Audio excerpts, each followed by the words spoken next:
Support WrestleTalk! Click the thumbs up. Tables, ladders, and chairs. It's proved to be a winning combination for WWE, and despite the danger of its physical components, it's proved to be fairly safe when it comes to controversy, especially now that some of the older formulas like patriotism mixed with light xenophobia are considered a little bit risque.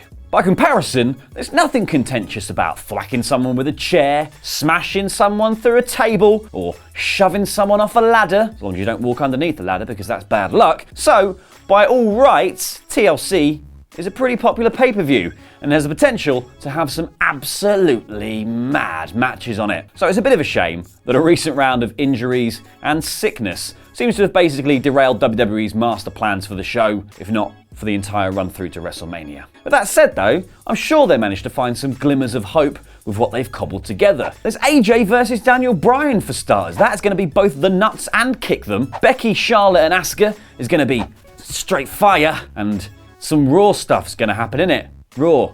Remember that? One Survivor Series. Raw. But what Raw stuff, I hear you cry? I don't know, I'm not writing it. But I have painstakingly made Andy Datson collate some rumours about what might happen on the show. I'm El Fagador Laurie Blake, and here are 7 rumours for WWE TLC. Number 7, Becky Lynch to lose. Get WWE. The man, also known as the kicker of lasses, the woman armed with the disarm her armbar, Becky Lynch, is the greatest thing in WWE at the moment, and that's the bottom line because Stone Cold said so. He didn't, but she's basically being Steve Austin in a minute. So weirdly, if rumour is to be believed, she may not be holding on to her SmackDown Women's Championship for much longer. Although this change would likely not harm her too much in the long run, given that she's currently set to main event WrestleMania against Ronda Rousey next year, it might upset a whole lot of fans who waited a long time to see Becky put that strap on. She faces both Asuka and Charlotte at TLC in a triple threat match,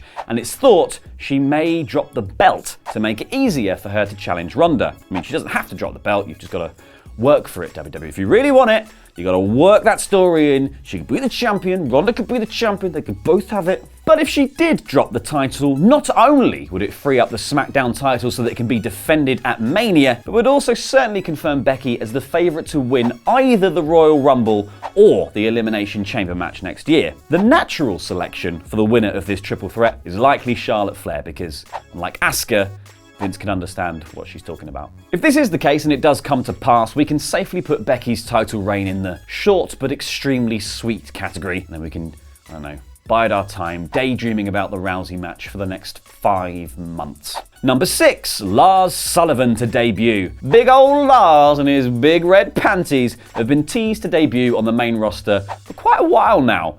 So what better way to finally pull the trigger than have him debut at TLC? Given that his gimmick is basically an insane Neanderthal, there are plenty of ways you could have him make his first appearance. He could interfere in pretty much any match he likes within reason, or be backstage trying to make fire or carving a wheel from stone. You've got options. If he was interfering, he could stop AJ from winning back the WWE Championship, or help Baron Corbin defeat Braun Strowman. He could attack Nia Jax and really get himself over. However they choose to do it, it is pretty much guaranteed to make an impact. And given that all the rumours point towards Lars getting a monster push because of his monster size, it's probably going to be something big when he does appear. Logic would also suggest that he's probably heading to SmackDown given that they are short of a monster heel, but this is WWE, and if it's true that Vince McMahon has seen him and is particularly keen on Lars, then he's probably going to head to Raw so that he doesn't have to change the colour of his trunks. But he probably should get someone else to sew his name onto the back of them. Number 5, Dean Ambrose to win. Now that he's been vaccinated against all known diseases, Dean Ambrose is finally fit to take on Seth Rollins at TLC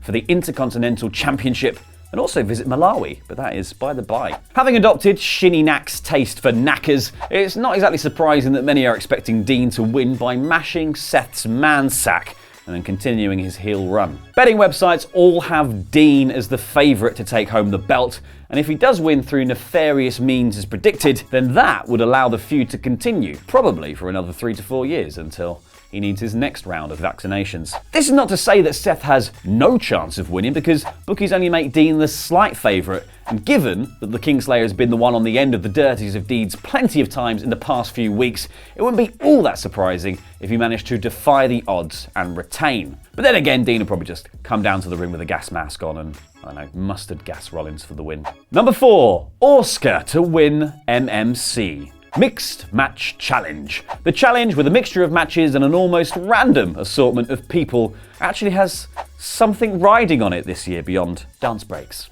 Because the winners will enter their respective Royal Rumbles at the much coveted number 30 slot. The final for Mixed Match Challenge is taking place at TLC, and the current favourites to win are last year's winners, Asuka, the team of Miz and Asuka, even though Asuka is already booked in the SmackDown Women's Triple Threat. Then again, MMC isn't canon, so she could probably be put through 8 tables and then walk out 5 minutes later for the MMC final, not selling it at all. She's not going to win the Triple Threat anyway because the streak didn't mean anything. Anyway, how do we come to the conclusion that Asuka are the favourites, you ask? Well, the other teams still in the competition are Carmella and R-Truth, Jinder Mahal and Alicia Fox, rest hold city bitch, and Finn Balor and Bayley.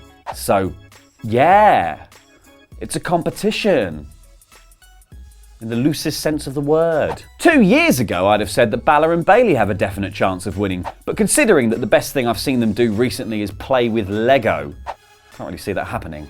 As for R-Truth, Carmella, Jinder Mahal and Alicia Fox, if any of those 4 enter at number 30 in the Royal Rumble, well, let's just say I'll be surprised. Number 3, Bray Wyatt returns. The eater of worlds and the drinker of eggnog. It's never really brought up what he drinks, it's just probably what he drinks. It's that time of the year. Bray Wyatt has been off of our screens for the best part of 5 months. But from what I hear, Bray's feeling a bit peckish.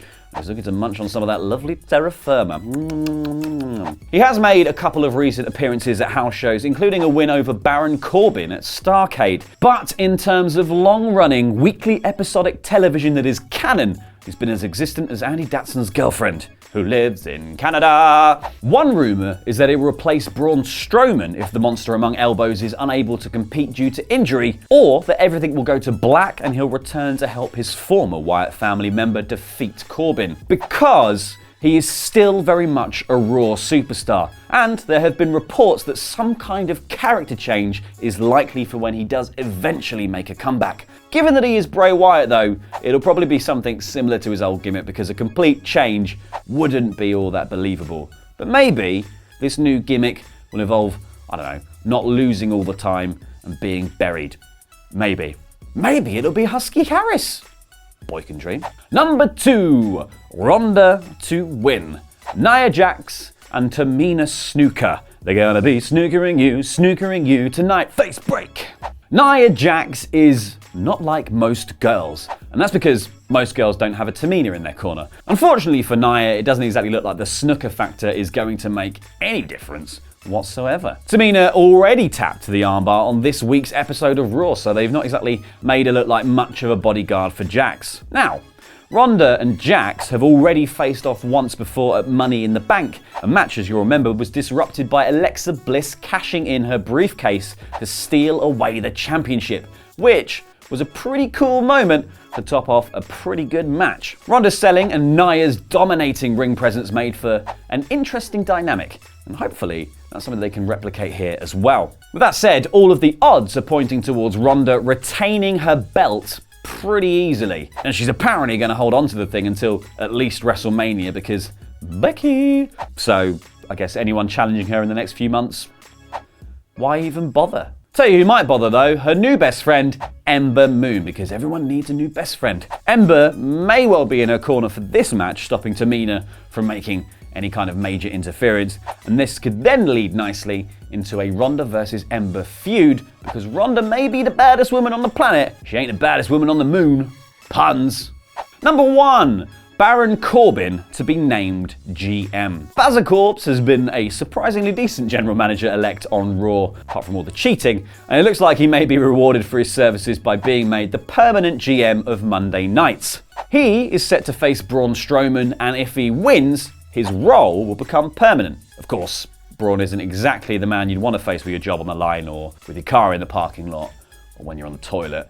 Just ask Kevin Owens. But given that Corbin has the power to restart matches whenever he wants, he may well have the upper hand here. In fact, that's what all the betting boffins are saying, as they have Corbin as the slight favourite. Unless they're planning on making Kurt Angle the GM again, or Hulk Hogan, God forbid. We better get used to seeing the Lone Wolf play Stephanie McMahon's puppet for a little while longer. WWE have a history of banning things they don't agree with, be they moves, chair shots, or mentions of a wrestler's existence. A Benoit. And we have compiled a list of them in this video, which you can watch by clicking on the screen now. And give us a subscribe to stay up to date on all of the latest wrestling news. I've been El Fakador, and that was Lucha.